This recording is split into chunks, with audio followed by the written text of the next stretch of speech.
Hello, a very warm welcome to all of you in your own YouTube channel Learn English with Subhash Suman। आपका अपना channel learn English with Subhash Suman. आज से मैं इस channel पे आपके लिए इंग्लिश का क्लासेस लेकर के उपस्थित हो रहा हूँ।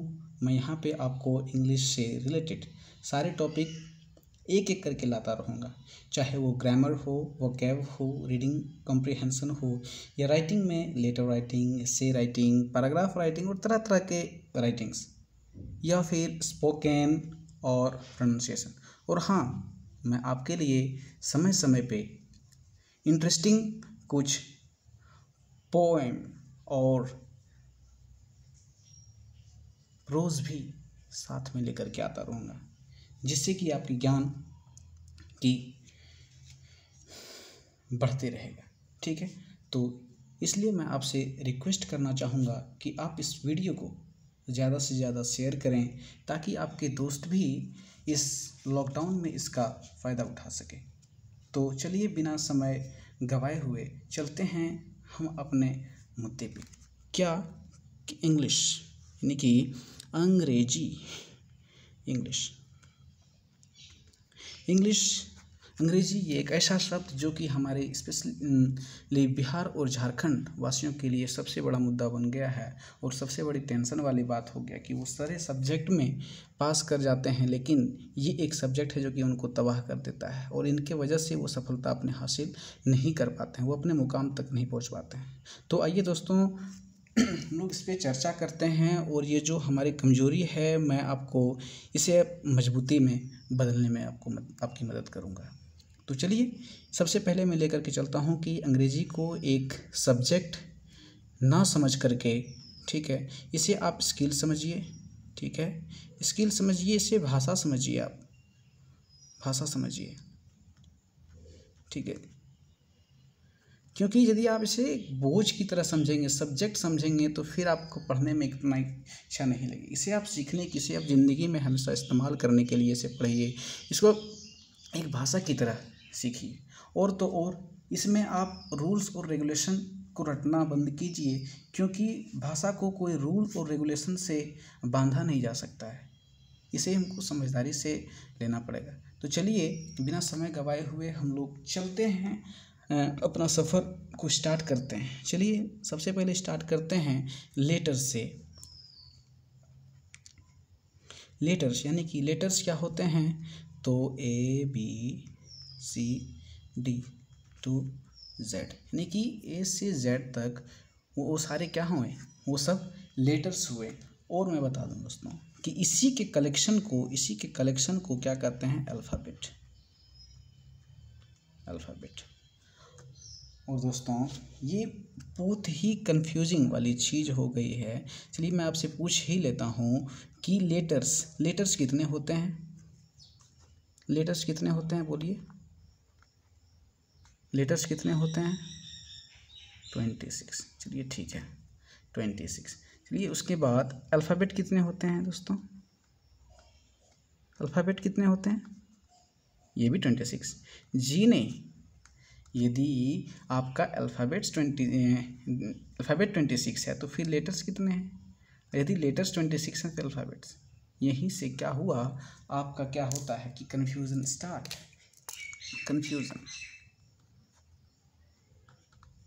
और जहाँ से आपका कन्फ्यूज़न स्टार्ट होता है दोस्तों, इसी से आपकी कोई भी चीज़ पढ़ने के समय इससे रुचि आपकी ख़त्म होते चल जाती है।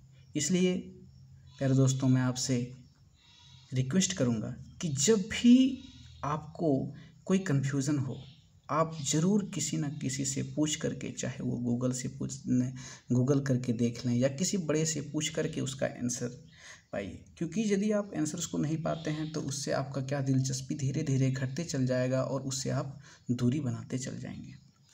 ठीक है, चलिए मैं इसके बारे में मैं अब चर्चा करता हूँ। तो बोलिए, अल्फ़ाबेट क्या होंगे? तो ये क्या है कि कलेक्शन ऑफ लेटर्स। ये क्या है? Collection of letters. ठीक है, यानी कि A से Z तक, ये पूरे के पूरे A से Z तक जो है, इसे क्या कहेंगे? अल्फ़ाबेट।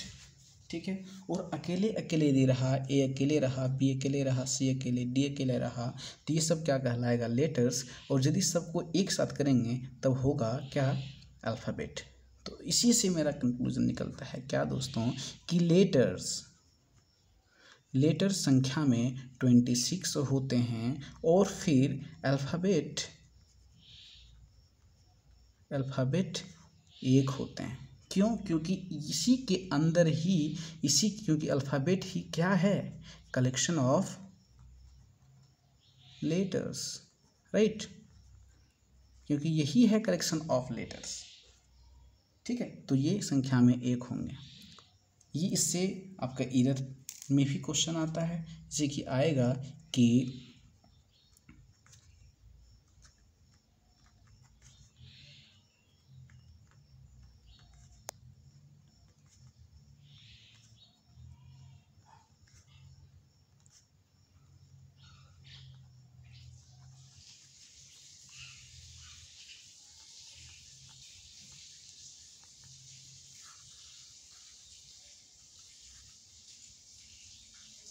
ठीक है, ऐसा रहेगा।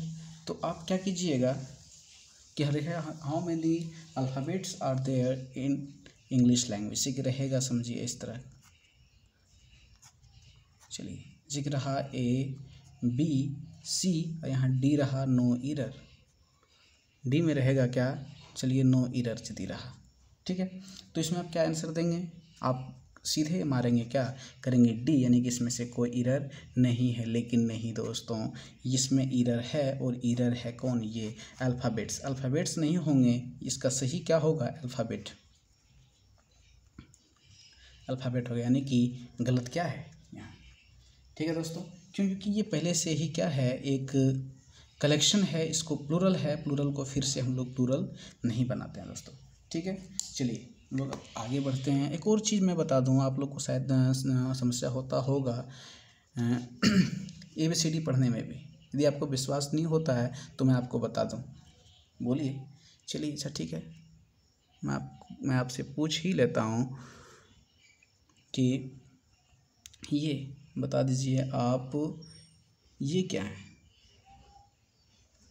यू, ठीक है दोस्तों। ये क्या है?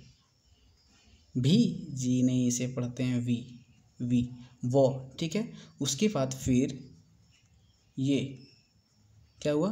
डब्लू, जी नहीं, इसे पढ़ते हैं डब्ल्यू दोस्तों, ध्यान रखिएगा, डब्ल्यू, ठीक है। उसके बाद फिर ये क्या है?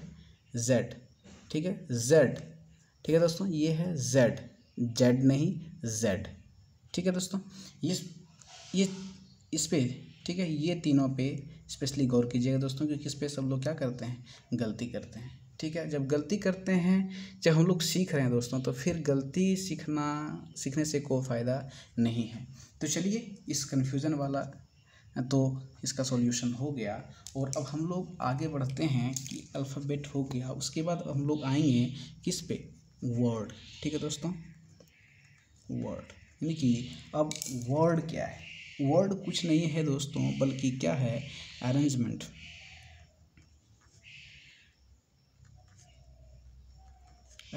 Of letters. ये कुछ नहीं है दोस्तों, क्या है? Arrangement of letters. और इसका क्या हो? इसका कोई मीनिंग निकले, ठीक है। इसका कोई स्पेसिफिक या पर्टिकुलर क्या हो? मीनिंग हो। जैसे कि मैं एग्जांपल में बता दूं, APPLE, ये देखिए दोस्तों, APPLE, ए कहीं से लिया गया, पी कहीं से और लिया गया होगा, और पी फिर से कहीं से लिया गया, एल कहीं और से लिया गया, ई कहीं और से लिया, यानी कि कहाँ से लिया गया है? ये लेटर से लिया गया है, और इसको क्या किया गया है? सजाया गया, अरेंज किया गया।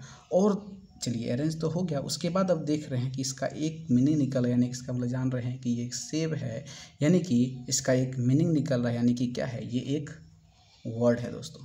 और फिर उसी तरह यदि हम लोग इसको यदि करते हैं AELPP, तो बताइए दोस्तों, क्या इसका कोई मीनिंग निकल रहा है? ये भी अरेंजमेंट ऑफ लेटर्स ही हैं, लेकिन इसका कोई मीनिंग नहीं निकल रहा है, इसीलिए ये एक वर्ड नहीं हो सकते, ठीक है दोस्तों। चलिए, अब हम लोग आगे की ओर बढ़ते हैं, और आगे हमारा आया क्या? कि वर्ड के बाद अब आएंगे, वर्ड्स को जब जोड़ते चल जाएंगे तो फिर आएगा मेरा क्या, सेंटेंस। सेंटेंस, ठीक है। फिर अब सेंटेंस क्या है, सेंटेंस भी उसी तरह कलेक्शन, बोलिए कलेक्शन ऑफ वर्ड्स या बोलिए अरेंजमेंट ऑफ वर्ड्स, ठीक है। तो यहाँ लिखते हैं अरेंजमेंट,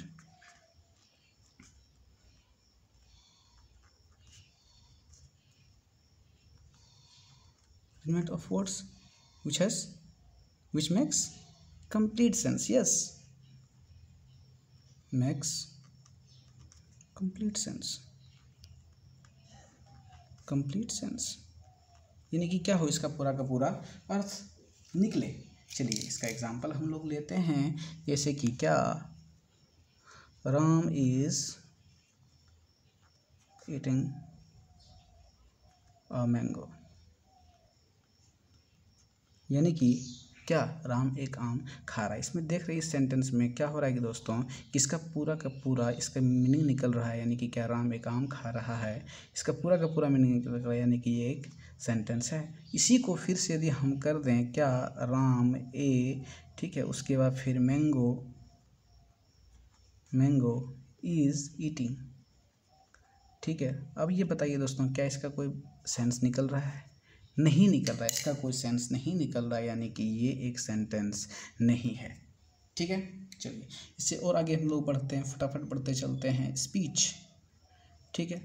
स्पीच को हम लोग ऐसा समझेंगे दोस्तों कि क्या, स्पीच हम लोग अपने भाषा में भी प्रयोग करते हैं, इस तरीके की वो एक अच्छा स्पीच देता है, उसने एक अच्छा स्पीच दिया, चलिए ठीक है। कुछ देर तक मान करके चलते हैं कि समझिए स्पीच क्या है, यानी कि जो भी वो बोलेगा वो क्या होगा, वो एक सेंटेंस में बोलेगा, यानी कि वो एक सेंटेंस में बोलेगा। सेंटेंस से कि हम यह लिए थे कि Ram is eating a mango, यहाँ हम लोग ले चुके हैं, ठीक है, एक सेंटेंस कि Ram is eating a mango. चलिए ये एक सेंटेंस है, और इसी में आता है क्या दोस्तों, चलिए ये एक मान के चलें कि ये एक स्पीच है। इसके बाद हम लोग अब पढ़ते हैं क्या दोस्तों, कि parts of speech, parts of speech यानी कि पार्ट्स ऑफ स्पीच। और ये पार्ट्स ऑफ स्पीच में हम लोग पढ़ते हैं, हम लोग जानते हैं दोस्तों कि पार्ट्स ऑफ स्पीच संख्या में कितने होते हैं, तो पार्ट्स ऑफ स्पीच संख्या में कितने होते हैं दोस्तों, पार्ट्स ऑफ स्पीच संख्या में 8 होते हैं। पार्ट्स ऑफ स्पीच संख्या में कितने होते हैं, 8 होते हैं। और वे कौन कौन हैं, ठीक है, तो नोट करते जाते हैं।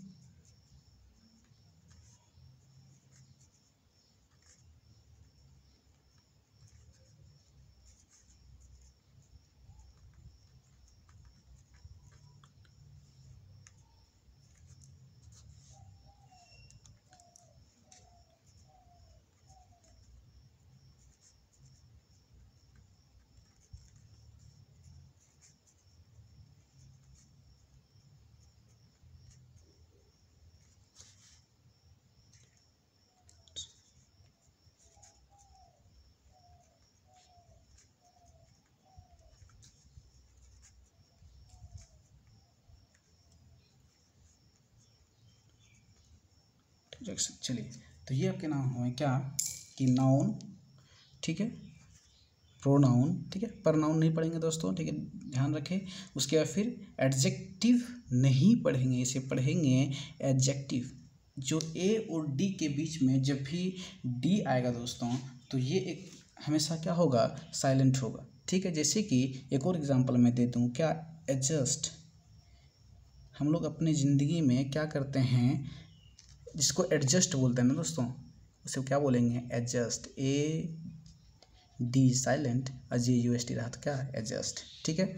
चलिए उसके बाद हम लोग लेंगे क्या, वर्ब नहीं बताए थे मैं पहले ही दोस्तों कि क्या, इसको पढ़ेंगे वर्ब, ठीक है, यानी कि वर्ब, क्या, वर्ब, ठीक है। उसी तरह फिर एडवर्ब, ठीक है, प्रीपोजिशन, उसके बाद कंजंक्शन नहीं पढ़ेंगे दोस्तों, कंजंक्शन, एन है, देखिए JUCTION है क्या, नहीं, एन है, तो कंजंक्शन, ठीक है।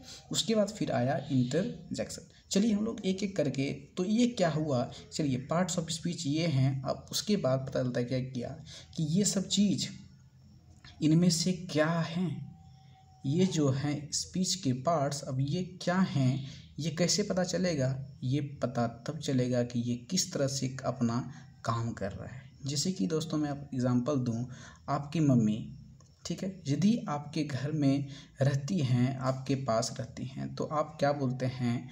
माँ, ठीक है। वही माँ मेरे भाई के लिए क्या होगी? वो होगी बुआ। फिर मेरे चचेरे भाई के लिए वो क्या होगी? चाची, ठीक है। चलिए इससे फिर एक और एग्जांपल लेकर के चलते हैं। समझिए कि एक व्यक्ति है, एक मैन है, जो कि वो स्कूल में पढ़ा रहे हैं, ठीक है, वो स्कूल में पढ़ा रहे हैं, तो क्या बोलिएगा उनको? टीचर। Yes, very good. उसके बाद फिर अब वही आदमी, ठीक है, वही आदमी, उसको अब नहीं पहचान रहे हैं, वो आदमी यदि हॉस्पिटल में काम कर रहा हो, स्टेथोस्कोप लगाया हुआ हो, तो क्या बोलेंगे उसे आप? उसे आप बोलेंगे डॉक्टर, यानी कि ही इज़ अ डॉक्टर। उसके बाद फिर वही आदमी यदि गाड़ी चला रहा हो, तो क्या बोलेंगे उसे आप? ड्राइवर। तो इससे क्या कंक्लूज़न निकला दोस्तों? कि आदमी या कोई भी चीज़ जिस तरह काम करता है वो अपने कामों के द्वारा जाना जाता है, ना कि अपने जगह पर से कि कहाँ है वो, ऐसे नहीं। जिस तरह का वो काम कर रहा है उसके नाम से वो जाना जाएगा, ठीक है। तो अब इस जगह पे ये किसका काम कर रहा है, ये किसका काम किस तरह काम कर रहा है, ये किस तरह काम कर रहा है, ये किस तरह काम कर रहा है, तो ये सब चीज़ हम लोग पढ़ेंगे किस में? Parts of speech. और चलिए हम लोग इसे स्पीड में थोड़ा कर लेते हैं, रिवीजन कर लेते हैं। सब पढ़ा हुआ टॉपिक है, मैं पूरा का पूरा डेफिनेशन नहीं लिखा रहा हूँ, क्योंकि आपको बुक में या फिर इंटरनेट से कहीं से भी आप इसका अच्छे से डेफिनेशन लिख सकते हैं, लेकिन आपको समझना बहुत ज़रूरी है। आज तक दोस्तों आपने मोटी मोटी कॉपियाँ भर चुके होंगे और आपका कॉपी कहीं ना कहीं रखा हुआ होगा। आज तक आपने उसे खोल करके नहीं देखा होगा, नहीं कुछ समझ में आया होगा। लेकिन दोस्तों आज मैं आपको कॉपी भरने के लिए नहीं, बल्कि आपके दिमाग में भरना चाहता हूँ।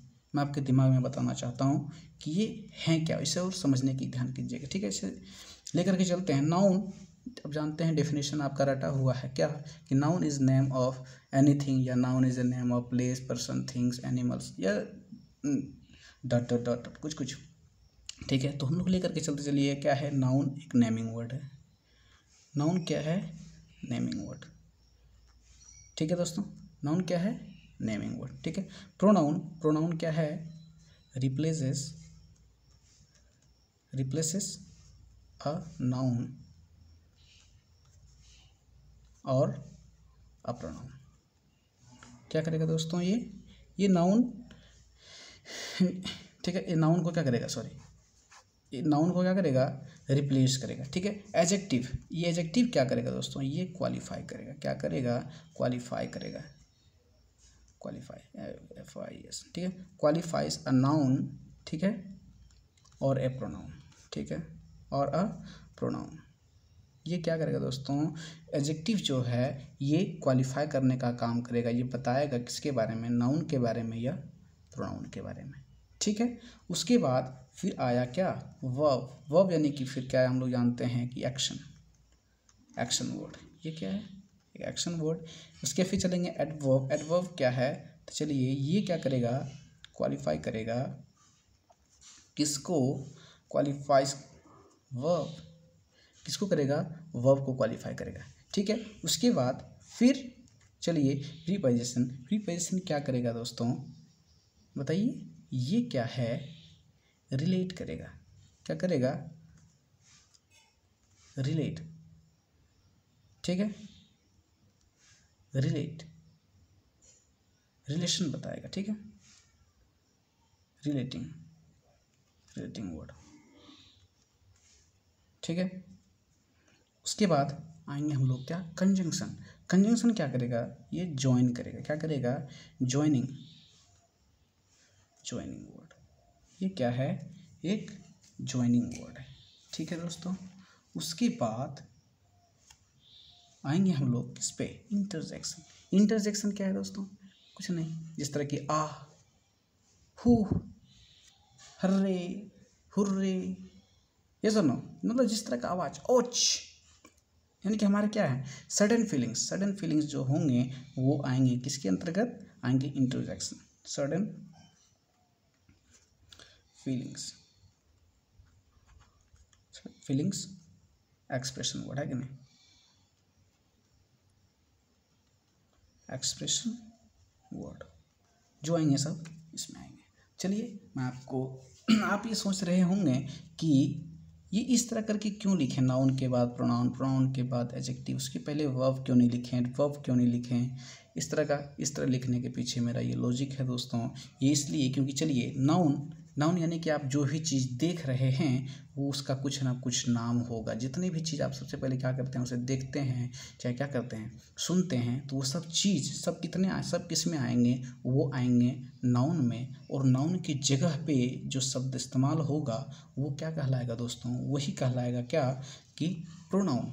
ठीक है, वो कहलाएगा प्रोनाउन।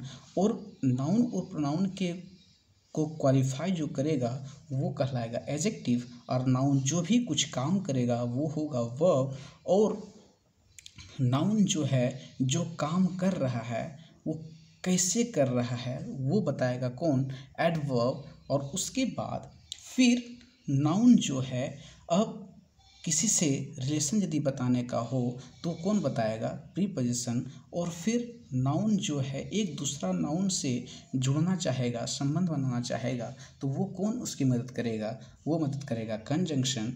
और फिर नाउन जब खुश हुआ या दुखी हुआ वो कुछ ना कुछ क्या उसका एक्सप्रेशन होगा, और वो एक्सप्रेशन क्या होगा, वो इंटरजेक्शन कहलाएगा। समझे दोस्तों, यानी कि क्या है कि सब एक दूसरे से जुड़ा हुआ है। इसे हम लोग अलग, बिना नाउन के हम लोग प्रोनाउन नहीं पढ़ सकते हैं, बिना प्रोनाउन का हम लोग एडजेक्टिव नहीं पढ़ सकते हैं। यानी कि सब क्या है, एक दूसरे से जुड़ा हुआ है। ठीक है दोस्तों, और हम लोग क्या करेंगे कि एक एक चीज़ को जोड़ करके पढ़ेंगे। चलिए मैं आपको एक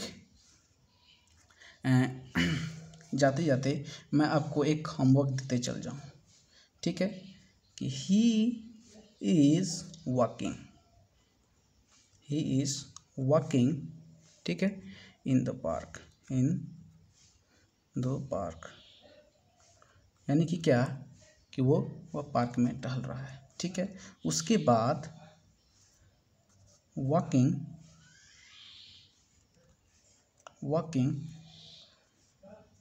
is good for health, health. ठीक है दोस्तों, यदि आप नाउन जान रहे हैं, ठीक है, तो आप ये बताइएगा, ठीक है, ये आप बताइएगा कि इस जगह पे नाउन या प्रोनाउन क्या है और इसमें नाउन या प्रोनाउन क्या है, यह आप बताने की कोशिश कीजिएगा। ये क्या है, ये क्या है।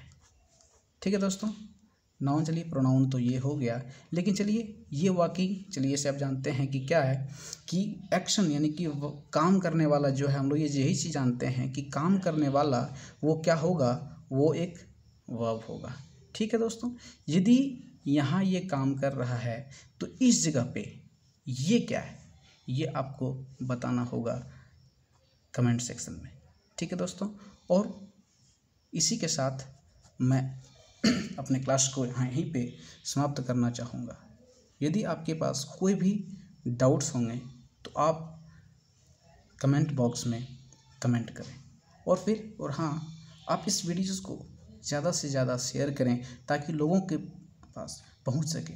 और फिर मैं एक और चीज़ मैं बता दूं दोस्तों, नहीं चलिए ठीक, आज का वीडियो इतना तक ही रखते हैं। ठीक है दोस्तों, bye, take care.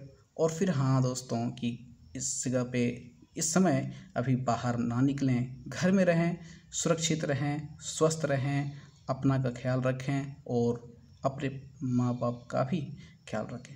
Thank you, good bye and take care, God bless you.